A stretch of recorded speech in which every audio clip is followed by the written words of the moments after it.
जगन्नाथ जी बहुत से लोग समझते हैं कि बच्चे हैं, और रील्स पे भी आजकल लोग देखते हैं कि उनका बच्चे के रूप में उनको दिखाया जाता है, पर ऐसा नहीं है। ठाकुर जी जब द्वारका में थे अपने महल में 16,108 पटरानियों के साथ, ये तब की बात है, तो रोहिणी माता जो बलराम की मम्मी थी, उनसे 16,000 उनकी वाइफ थी, उन्होंने पूछा कि हमको ठाकुर जी की वृंदावन की लीला बताओ और राधा रानी के बारे में बताओ और इनके प्रेम के बारे में बताओ। तो रोहिणी माँ ने बोला कि नहीं, अभी नहीं, ठाकुर जी को पहले बाहर जाने दो, क्योंकि अगर इन्होंने सुन लिया तो ये रोने लगते हैं, इनका मन बहुत उदास हो जाता है। थोड़ी देर बाद ठाकुर जी बाहर अपने किसी काम से गए, साथ में बलराम जी भी चले गए।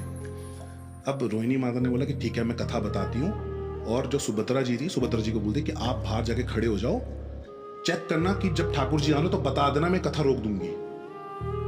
तो उन्होंने कथा बतानी अंदर शुरू करी सारी वाइफ्स को, और जैसे उन्होंने वृंदावन की बात छेड़ी और राधा रानी की बात छेड़ी, प्रेम के बारे में बताया, सारी फूट फूट के रोने लगी। जो बाहर उनकी बहन खड़ी थी सुभद्रा जी, उन्होंने भी अंदर कान लगा लिया कि क्या हो रहा है, मैं भी सुनूं। तो वो भी मंत्रमुग्ध हो गई उस लीला में, उस कथा में, उनका भी ध्यान वहीं लग गया।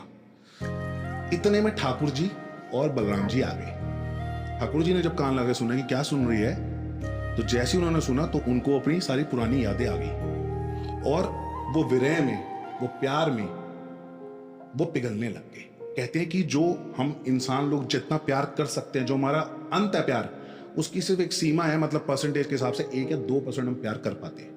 भगवान उस वक्त प्यार के 10वीं सीढ़ी तक पहुंच गए थे कि वो पिघलने लग गए थे, कि उनकी आंखें बड़ी हो गई, कि उनके हाथ एकदम अंदर चले गए और पिघलने लग गए थे। तो उनका वो स्वरूप देख के जो उनके बलराम भाई थे वो वैसे हो गए, ये क्या हो गया ठाकुर जी को।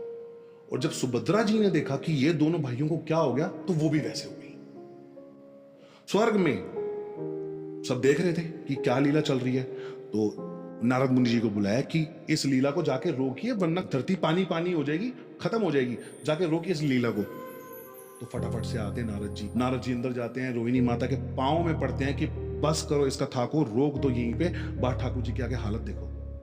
तो सब वो रोकते हैं, बाहर आके देखते हैं तो ठाकुर जी ऐसे बिल्कुल जैसे बड़ी बड़ी आंखें, और एकदम जब कथा रुकती है तो ठाकुर जी को थोड़ा सा होश आता है और वो धीरे धीरे अपने स्वरूप में आने लगते हैं। तो नारद जी बहुत परेशान होते हैं कि ये कैसा स्वरूप है आपका।